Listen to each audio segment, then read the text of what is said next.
नमस्कार दोस्तों। भारत की बाउंड्रीज पिछले 1000 सालों में कम होती गई। आज जो बचा है वो बचा कुचा भारत रह गया है हमारे हाथ में। कितने टुकड़े किए गए, कितना लैंड मास हमारा लूज हो गया। अंग्रेजों ने पहले हमारा काटा पटा किया, उसके बाद कांग्रेस ने तो जैसे हद ही कर दी, जैसे बाप का माल हो, जहां दिखा जाकर कभी कुछ अफगानिस्तान को दे दिया, कुछ पाकिस्तान को दे दिया, कुछ चाइना को, कुछ म्यांमार को, कुछ बांग्लादेश को, श्रीलंका को। कोई कंट्री नहीं छोड़ा हमने।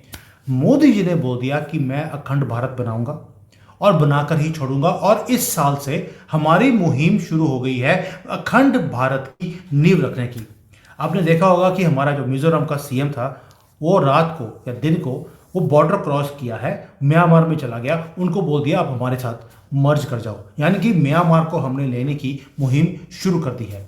जयशंकर जी हैं, उन्होंने बोल दिया पीओके हम ले लेंगे, स्यापा खत्म। मतलब कि आप सोच कर देखिए, हमने वो मुहिम शुरू कर दी है, ओपनली बोल भी रहे हैं कि अब हम अपनी जगह लेकर ही छोड़ेंगे। अब इसको लेने के लिए क्या बातचीत से काम हो जाएगा? हमने बोला पीओके दे दो, वो दे देंगे, ऐसा नहीं होता है। उसके लिए आपको मिलिट्री स्ट्रेंथ की जरूरत पड़ती है। मोदी जी ने उसके ऊपर भी काम करना शुरू कर दिया। ऐसा नहीं है कि आज ही किया है। पिछले 10 सालों में हमने अपनी आर्मी को स्ट्रेंथ इंक्रीज करते हुए हमने देखा है। हमारी आर्म्ड फोर्सेस का जो जो सामान उनके पास नहीं था, वो अब भारत में ही बनना शुरू हो गया। लेकिन उसमें एक कड़ी ऐसी है या दो कड़ियां ऐसी हैं जो हमारे पास नहीं थी। एयरक्राफ्ट हम बनाने की कोशिश कर रहे हैं, इंजन हमारे पास नहीं था। हमने फिर ढूंढना शुरू किया कहां से मिलेगा। तो हमारे पास हमारा ऑल वेदर फ्रेंड रशिया सामने आया कि भैया आप हमारे से एस सुकोई 57 आप हमारे से ले लीजिए। उसको देखते हुए बाकी जो कंट्रीज हैं उनके मुंह में भी पानी आ रहा है। लेकिन अगर हमारे पास एयर पावर है तो हमें एयर डिफेंस सिस्टम भी चाहिए। वो भी हमने रशिया से लिया S-400, लेकिन वो हमें सामान नहीं दे पा रहे। अब ये सारा कुछ इतना कुछ फंसा हुआ है कि मोदी जी ने बोला इस तरह काम नहीं करना। अब मुझे जल्दी से अपनी बाउंड्री को एक्सपेंड करना है। उसके लिए हमें भारत में ही सामान बनाना पड़ेगा। अब इसके ऊपर बात करते हैं कि क्या ये बाउंड्री को एक्सपेंड करने की जो मुहिम थी मोदी जी की, वो अब आखिरी सीमा पर पहुंच चुकी है और ये काम जल्दी होगा। इसके ऊपर डिटेल में बात करेंगे और ये कैसे होगा। उमेश जी हमारे साथ हैं। इनका गला जो मेरे ही वायरस दिया हुआ से खराब था, थोड़ा सा ठीक होना शुरू हो गया है। इसलिए आज लंबी वार्ता करेंगे इनके साथ डिटेल में कि क्या मोदी जी का विजन ऑफ अखंड भारत एक्सपेंडिंग द बाउंड्रीज कैसे होगा, किस तरह होगा और क्या होगा, क्या किया जा रहा है। उमेश जी जय सिया राम। जय सिया राम। सर, क्या बाउंड्रीज आपको अब एक्सपैंड होती दिखाई देती हैं भारत की? क्या उसकी नींव रख दी गई है? देखिए, अखंड भारत को पहले चकनाचूर किया ब्रिटिश ने 1937 में। उन्होंने बर्मा, जो आज म्यांमार है, उसको भारत से अलग कर दिया था। फिर बाद में पार्टीशन हुआ, जो ईस्ट पाकिस्तान और पाकिस्तान बना था। अफगानिस्तान भी भारत के अंदर ही आता था। तो उन्होंने वो एक तरह से सोवियत एक्सपेंशन को रोकने के लिए पाकिस्तान बनाया। और बलूचिस्तान जो हमारे साथ जुड़ना चाहता था, नेहरू जी ने मना कर दिया। नेपाल भारत के अंदर ना चाहता था, उसको मना कर दिया। और हमारी कुछ आइलैंड, जो कच्ची उटू आइलैंड है, वो श्रीलंका को फ्री में दे दिया। और ऐसी भी बात है कि बांग्लादेश के पास कुछ आइलैंड थे, तो उसको भी मतलब 1971 के बाद वो आइलैंड के नाम याद नहीं आ रहे, वो भी दे दिए। और उसके ऊपर चाइना ने अभी अपना बेस बना दिया। तो ऐसा है सर कि भारत की जमीन को तो ये जो कांग्रेस वाले हैं, ये मुफ्त में बांटते रहते हैं। और जो चीन ने भी अक्साई चीन लिया था, तो वो हमारे से जो 1962 में लिया था, ये नेहरू की बेवकूफी के कारण ही हुआ। उस समय हमारी एयरफोर्स को यूज करते, तो we would not have lost the land. 1967 में चाइना ने वापस अटेम्प्ट किया था, तब उस समय ईस्टर्न फ्रंट में हमारे जनरल थे, उन्होंने बिना बताए चाइना से लड़ लिए थे। डिफेंस मिनिस्ट्री के बाद डिफेंस मिनिस्ट्री ने उस समय बहुत लेट न्यूज बताई थी, नहीं तो हम वो भी खो देते। ऐसा सबमिसिव हो गया था। जैसे आपने अभी बात की है कि रफाल है, जो जिसका हमने 36 जेट लिए थे 2016 में। और अभी एक खबर आ रही है कि रफाल अपना जो नेक्स्ट जनरेशन फाइटर एयरक्राफ्ट है, F5, वो भारत में बनाने को तैयार है। और ये F5 के अंदर वो बताता है इसके अंदर बहुत पावरफुल इंजन रहने वाले हैं और इट विल बी इसके अंदर हाइपरसोनिक मिसाइल रख सकते हैं, न्यूक्लियर एनेबल्ड हाइपरसोनिक मिसाइल। तो मतलब ये एक तरह से जो अभी रफाल है उससे ज्यादा पावरफुल होने वाला है। तो मेरा ये मानना है कि आप ये अगर देख लें तो आगे जाके भारत के अंदर एक प्रोडक्शन असेंबली लाइन बनने वाली है रफाल की। क्योंकि आपको मालूम है कि भारत ने अभी 26 मराइन रफाल का भी ऑर्डर देने वाले हैं फ्रांस को, जिसका फ्रांस ने पहले बात किया था 50,000 करोड़। तो हमारे अजीत डोभाल जी गए थे, आपको याद होगा सितंबर में गए थे, तब उस समय नेगोशिएशन हुआ था, तो मेरे ख्याल से कुछ 30,000 करोड़ पे शायद डील नक्की हुई है। और उसके अंदर एक और एक शर्त डाली है कि आपको इसका जो प्रोडक्शन लाइन है भारत में बैठाना पड़ेगा। अब फ्रांस को समझ में आ गया है कि उसको भारत के अंदर प्रोडक्शन लाइन बैठाने में उसका भी फायदा है। आज ऐसी है कि कल डसॉल्ट एविएशन ने अपना एक एनुअल रिपोर्ट निकाला था। उसमें उन्होंने बताया था कि हमारे पास इतने ऑर्डर्स हैं कि हम उसको पूरा ही नहीं कर पा रहे। अभी डसॉल्ट एविएशन के पास ऑर्डर है यूएई का, उनके पास ऑर्डर आने वाला है पेरू का, इंडोनेशिया का, ग्रीस का। तो इनके पास टोटल बैकलॉग ऑफ जेट्स जो बनाने के हैं, जिसकी डिलीवरी नहीं की है, अराउंड 220 जेट्स है।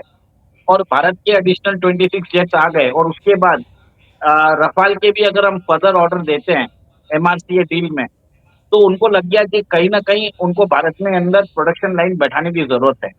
तो उसी के तहत फ्रांस आज, ये फैक्ट्री भारत में लगा रहा है। और एक तरह से इसके अंदर मेरे हिसाब से अभी टेक्नोलॉजिकल ट्रांसफर कितना होगा और प्रोडक्शन लाइन के बाद भारत को इसमें कितना फायदा होगा, वो सब टेक्निकल मोडालिटीज मेरे ख्याल से बाद में रिवील होगी। बट एक बहुत अच्छी बात है कि भारत के अंदर एक प्रोडक्शन लाइन बैठती है। तो आपने जैसे भी बताया था, पीछे भी हमने एक एपिसोड किया था जिसमें हमने बताया था कि लॉकहीड मार्टिन भी भारत आने वाला है और उसने भी प्रोडक्शन प्लांट भारत में लगा लिया है। बोइंग भी लगा चुका है, एयरबस भी लगा चुका है। तो अगर रफाल भी आ जाता है, डसॉल्ट एविएशन भी आ जाता है, तो भारत के अंदर एक एरो फाइटर जेट्स का इकोसिस्टम बन जाएगा। सर मुझे ये बताइए कि अभी तक 36 राफेल थे। आपको याद होगा मोदी जी ने एक बार मजाक किया था पाकिस्तान के साथ। हमने कोई 4 या 6 अपने राजस्थान और पंजाब के बॉर्डर के ऊपर हमने ये राफेल लिए और उनको बॉर्डर के पास उड़ाया।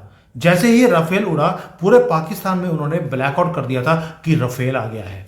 तो आप सोच के देखिए कि सिर्फ मोदी जी ने भारत के अंदर अपने बॉर्डर के ऊपर उड़ाया है और वहां पर ब्लैकआउट हो गया। अगर यहाँ पर राफेल की और ये इवन की लॉकहीड मार्टिन की यहाँ पर फैक्ट्रियाँ लग गई भारत में और यहीं पे बनना शुरू हो गया, मुझे लगता है इन्होंने परमानेंट ही अपनी बत्ती गुल कर देनी है कि अब हमें अपनी लाइट जगाने की जरूरत नहीं है। मोदी जी का कुछ नहीं पता कब ये फ्लाइट उड़ाएंगे और पाकिस्तान का 1 2 3 कर देंगे। 1 2 3 का मतलब है 2 3 टुकड़े। तो एक तो ये हो गया सर। लेकिन अगर मोदी जी ने ये किया है बिकॉज ही नोज कि मुझे अपनी एयर पावर डिफेंस फोर्सेस को स्ट्रांग करना पड़ेगा अगर मुझे इनका परमानेंटली पूंछ काटनी है, बांग्लादेश की भी पाकिस्तान की भी। क्या आपको लगता है कि इसी चक्कर में अभी रशिया को पता लग गया कि भारत के पास में बहुत चॉइसेस हैं, उन्होंने भी ऑफर कर दिया कि अगर आप एयर डिफेंस को इंक्रीज कर रहे हैं तो आपको ये डिफेंस भी करनी पड़ेगी। S-400 की टेक्नोलॉजी हम आपको ही देते हैं, आप बनाइए, हमें भी दीजिए और खुद भी यूज कीजिए। Is this going to be a game changer? जबकि मैं एक बार और सुना था कि S-500 की टेक्नोलॉजी भी वो भारत को ऑफर कर चुके हैं। देखिए, S-400 का मिसाइल डिफेंस सिस्टम बहुत ओल्ड हो चुका है क्योंकि S-500 ऑपरेशनल होने वाला है। रशिया शायद उसको यूज भी कर रहा है यूक्रेन वॉर में। और भारत ने ये डील की थी 2018 में $5.4 बिलियन में। उसकी जो 3 बैटरीज है उन्होंने भारत को दे दी थी। 2 बैटरीज का वो अभी तक डिले इसके लिए हो रहा था क्योंकि रशिया और यूक्रेन वॉर 2022 में चालू हो गया था और अभी भी आगे भी थमने का नाम नहीं है। तो रशिया ने ये सोचा है कि बेस्ट है कि हम उनको ये ट्रांसफर ऑफ टेक्नोलॉजी कर देते हैं, जिसके अंदर कुछ की कंपोनेंट्स हैं वो भारत में बन जाएंगे। इसके साथ हमारा जो डील है वो भी फाइनलाइज हो जाएगा और भारत को फ्यूचर में अगर कोई मेंटेनेंस, रिपेयर और ओवरऑलिंग और कुछ क्रिटिकल इक्विपमेंट्स की जरूरत है तो भारत उसी के थ्रू पूरा कर सकता है। जैसे ब्रह्मोस के लिए एक कंपनी बनाई है, ब्रह्मोस एरोस्पेस, वैसे इसके लिए भी S-400 मिसाइल सिस्टम के लिए भी एक जॉइंट कोलैबोरेशन बनेगा। एक जिसके द्वारा मॉनिटर किया जाएगा। और मैंने हमेशा बोला है कि मेक इन इंडिया से ज़्यादा collaboration in India will make sense. और अब इंडियन गवर्नमेंट शायद इसको समझ चुकी है और उन्होंने भी रशिया को भी समझा दिया है कि आप यहाँ पे अपने प्लांट्स लगाइए, इससे बढ़िया रहेगा, आपको भी हम सप्लाई कर पाएँगे क्योंकि आपके देश में सैंक्शंस लगे हुए हैं और बहुत सारे प्रॉब्लम्स भी हैं। तो एक तरह से रशिया ने भी समझा, Russia knows that India is a time tested friend. आपकी कंट्री चाइना के जैसे नहीं है कि रिवर्स इंजीनियरिंग कर लेंगे। तो इसके लिए देखिए रशिया ने ऑफर कर दिया। उमेश जी, कई कई बार आप दुगनी बात कर देते हैं जो कि ऑपोजिट होती है। कई बार आप बोलते हैं कि हमें किसी भी कंट्री का आप फाइटर जेट खरीदिए, उसकी रिवर्स इंजीनियरिंग करिए और यहीं पे बनाना शुरू कर दीजिए। अगर चाइना कर रहा है तो आप उसके ऊपर तंज कसते हैं और मुझे बोलते हैं भारत की गवर्नमेंट को बोलिए कि आप F-35 लेकर उसकी रिवर्स इंजीनियरिंग कर कर आप तेजस को भी अपग्रेड कर दीजिए। ऐसा नहीं चलता है सर जैसे आप करते हैं। बट अभी अगर हमने एयरक्राफ्ट की बात करी है, जैसे पहले बोला कि राफेल यहाँ पे आने वाला है, हमारे जो इवन डिफेंस सिस्टम है उसको भी यहाँ पर प्रोडक्शन की जा रही है। अब उसके साथ बेल्जियम ने भी बोल दिया कि वो हमारे साथ डिफेंस की कॉपरेशन करने को तैयार है, क्योंकि जो रशिया और यूक्रेन का टर्मोल आया है उसमें थोड़ा सा अकल आनी शुरू हुई है यूरोप को। इन्हें भी एक प्रोडक्शन लाइन की ज़रूरत है। बट मेरा सवाल एक ही है कि हमने एक चीज़ देख ली है कि ये जो अभी वॉर है यूक्रेन का, उसमें रशिया के अगेंस्ट फ्रांस है, दोनों एक दूसरे की आंख में आंख डाल के देखते नहीं है। भारत है कि रशिया से भी काम कर रहा है, उधर राफेल ले रहा है कहाँ से? फ्रांस से। क्या ऐसा सिस्टम हो सकता है कि हम रशिया के डिफेंस सिस्टम्स यूज करें और राफेल यूज करें जो कि एक दूसरे के राइवल्स भी हैं? Is it possible that we can have all the systems of all different countries and integration can be done, जहां पे बेल्जियम भी आ रहा है बीच में अब? देखिए, सबसे पहले तो नेटो में अमेरिका का एग्जिट लगभग तय हो चुका है और अमेरिका ने बोल दिया है कि आप हमको पैसे नहीं देंगे तो हम आपकी सुरक्षा क्यों करें? सबसे पहले आप अपना डिफेंस बजट बढ़ाइए 2 से 5%। ईयू बोल रहा है कि अगर इतना ही पैसा देना है तो हम अपना खुद का वेपन सिस्टम, अपनी खुद की इंडस्ट्री तैयार कर लेंगे। तो उन्होंने $800 बिलियन का वो एक वेपनाइजेशन प्रोग्राम भी बना लिया है और उसके लिए $150 बिलियन के 150 बिलियन यूरोज़ के वो बॉन्ड्स भी निकालने वाले हैं। और अब इसमें ब्रिटिश का जो बीएई सिस्टम है, फ्रांस का डसॉल्ट एविएशन है और आपने देखा कि इटली का लेनार्डो डिफेंस है और जर्मनी की कंपनीज है, इन सबको फायदा होने वाला है। स्वीडन की जैसे साब है और इसी हिसाब से बेल्जियम की जो प्रिंसेस है वो भारत आई थी। वो चाहती है कि भारत के साथ डिफेंस पैक्ट चालू हो जाए और 2025 तक वो साइन भी हो जाए। और भारत और बेल्जियम की एक कंपनी है और उसने पुणे की एक कंपनी के साथ जो हमने जोरावर टैंक बनाते हैं उसका जो इंडिजिनस प्रोडक्शन अभी भारत में चालू करने वाले हैं वो लोग। तो एक तरह से आप समझ जाइए ईयू के अंदर फ्रांस आना चाहता है जैसे आपने बताया, बेल्जियम आ रहा है, स्वीडन आ रहा है, ठीक है? फिर बाद में ब्रिटिश भी आएँगे, जर्मन भी आएँगे, इटली भी आएगा। तो आप सोच लीजिए ईयू के अंदर 6 से 7 कंट्रीज़ के नाम तो मैं बोल रहा हूँ जो आना चाहते हैं। उसके अलावा जापान की भी क्लास लेने वाले हैं ट्रम्प। अभी उन्होंने जापानीज़ प्राइम मिनिस्टर को भी बुलाया है और उनको भी बोला है कि आप अपना डिफेंस बजट 3% बढ़ाइए। तो जापान भी एक तरह से गुस्से में है, तो वो भी भारत आने वाला है। मतलब उधर से जब व्हाइट हाउस में ट्रम्प फटकार लगाएँगे, लास्ट में उसको आना भारत ही है। और भारत ही एक ऐसा देश है जो चाइना के अगेंस्ट जापान को बचा सकता है। उसके पास वो मैन पावर भी है, उसके पास न्यूक्लियर वेपन्स ऐसे हैं कि वो चाइना को बोल सकता है कि जापान को आप टच मत करिए। तो अब क्या है, सिचुएशन बहुत एक तरह से कॉम्प्लेक्स हो रही है। We are on the cusp of change और नेटो एक हिस्ट्री हो जाएगा। अमेरिका अपना पावर नॉर्थ अमेरिकन कॉन्टिनेंट तक रखना चाहता है। वो बोल रहा है कि ग्रीनलैंड मेरा है।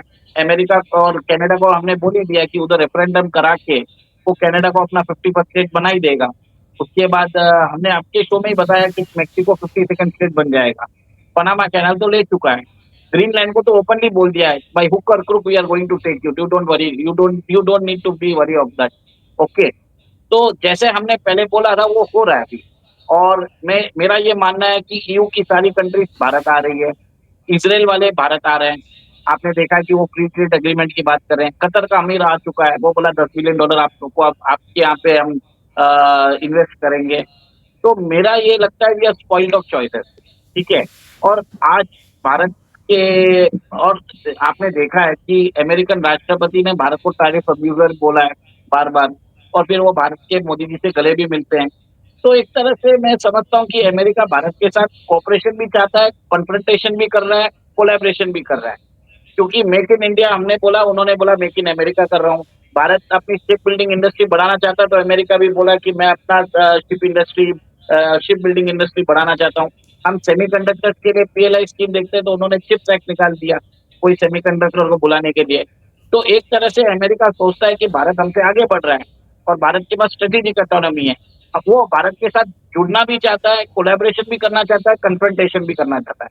अब ये देखते हैं कि कैसे होगा। और आपने देखा ही है कि पीयूष गोयल अभी अमेरिका गए हैं, जो हमारा ट्रेड अभी $120 बिलियन है, वो $500 बिलियन हो जाएगा। जो आपकी बात है कि इतने सारे सिस्टम को हम एक साथ इंटीग्रेट कर सकते हैं क्या? मैं बोला भारत में कुछ भी चल जाएगा, भारत सब कुछ कर सकता है। आपको मालूम होगा कि रशिया का जो सुकोई है, उसको हमने अपने हिसाब से कस्टमाइज कर दिया, उसमें इसराइल के रेडर लगा दिए हैं, ठीक है? उसमें हमने अपने मिसाइल्स इंटीग्रेट कर दिए हैं। हम उसको अभी हम बोलते हैं उसको सुपर सुकोई। तो आप मेरे हिसाब से कोई भी आ जाए, भारत सब कुछ, India can take care of everything. Kargil युद्ध पे आपने देखा था कि क्या हुआ था। इमरजेंसी में हमने डिफेंस इक्विपमेंट्स लिए थे, उसको कस्टमाइज किया, और जो बोफोर्स को पड़ी थी, जितने साल तक यूज नहीं किया, उसको चलाया, तो पाकिस्तान भाग गया। तो आप ये समझ जाइए कि उस समय सरकार के पास इतना विजन भी नहीं था। आज तो गवर्नमेंट के पास विजन भी है, it can play around with all the defence system. और हमें क्या जरूरत है, उसको हम खरीदेंगे। बाकी सिस्टम जिसको चाहिए, जिस कंट्री को एक्सपोर्ट करना है, वो एक्सपोर्ट करेगा। अभी लॉकहीड मार्टिन को भारत के अंदर इक्विपमेंट्स बनाता है और अमेरिका में एक्सपोर्ट करेगा, तो इसमें भारत को फायदा है। भारत के अंदर मिलिट्री इंडस्ट्रियल कॉम्प्लेक्स बन रहा है, रशिया आ रहा है, इसराइल आ रहा है, अमेरिका आ रहा है, ईयू कंट्रीज आ रहा है, जापान आ जाएगा। तो आप सोचिए, भारत के अंदर ग्लोबल मिलिट्री इंडस्ट्रियल कॉम्प्लेक्स बन रहा है, और इतनी सारी कंट्रीज के अगर मिलिट्री इंडस्ट्रियल कॉम्प्लेक्स बढ़ेंगे, तो चाइना तो अपने आप ही हमारे पीछे हट जाएगा। और आज आपके वो चाइनीज फॉरेन मिनिस्टर वांग यी ने बोला है कि dragon and elephant should dance together, we should go for cooperation rather than confrontation, we should be trusting each other. तो सर, सारे टूल्स आप सोचिए ना, कितने सारे सुर बदले गए हैं। पर मैं भी यही बोल रहा हूँ कि हमें चाइना के ऊपर भरोसा नहीं करना चाहिए। अगर चाइना को इंडिया से दोस्ती करना है, तो सबसे पहले उसको एक्साइशन हमको देना पड़ेगा। First you give us our excision, then you talk speed, otherwise get out. सीधा हम यही बोलते हैं। उमेश भाई, मैं चाइना में रहता हूँ, मैं खुद बोलता हूँ आप चाइना के ऊपर विश्वास नहीं कर सकते। यस, चाइनीज़ के ऊपर विश्वास रख सकते हैं, चाइना पे विश्वास नहीं रख सकते। मैं इसलिए बोल रहा हूँ, इसलिए नहीं बोल रहा हूँ कि मेरी वाइफ चाइनीज़ है, not because of that, but लोग और गवर्नमेंट में फ़र्क होता है। People should understand this also. जैसे भारत में भी अभी मोदी जी की गवर्नमेंट है, तो लोगों को मोदी की गारंटी पे गारंटी है, लेकिन राहुल गांधी की किसी भी गारंटी पे वो घंटी भी यूज़ नहीं करते। गारंटी तो बहुत दूर की बात है। तो आप समझ सर, सकते हैं कि लीडर में फ़र्क होता है, विजन में फ़र्क होता है। ये वही भारत है जिसको कोई सीरियसली लेता नहीं था, अभी ये वही भारत है जिसको सभी सीरियसली लेते भी हैं, भारत में आना भी चाहते हैं। और अगर मोदी जी ने बोल दिया कि मैंने पैर रख दिया है अखंड भारत का, नींव रखनी शुरू कर दी है, मिलिट्री कॉम्प्लेक्स बनना शुरू हो गया है, आप समझ सकते हैं the expansion of India's boundaries has already started. हमने म्यांमार के रिबेल्स के साथ हाथ जोड़ लिया है, वहाँ पर ऑलरेडी मिजोरम की बातें होनी शुरू हो गई हैं। और इधर से पीओके हमने, जयशंकर जी ने ओपनली बोल दिया जिस दिन पीओके आ गया मैटर सॉल्व। इससे ज़्यादा ब्लंट कोई स्टेटमेंट नहीं हो सकती। सर, जयशंकर जी को बोलना था कि हम पीओके के साथ, हम बलूचिस्तान भी जिस दिन हमारे साथ आ जाएगा, पाकिस्तान की प्रॉब्लम ही खत्म हो जाएगी। और हमें भी मालूम है कि इसके लिए हमने अब चाइना में हमारा एक एजेंट बैठा के रखा है। मैं आपके शो पे उसका नाम नहीं ले सकता, सिक्योरिटी रीजन के हिसाब से। ठीक है सर, बस इतना ही बोलूंगा सर। जय सिया राम सर। जय सिया राम।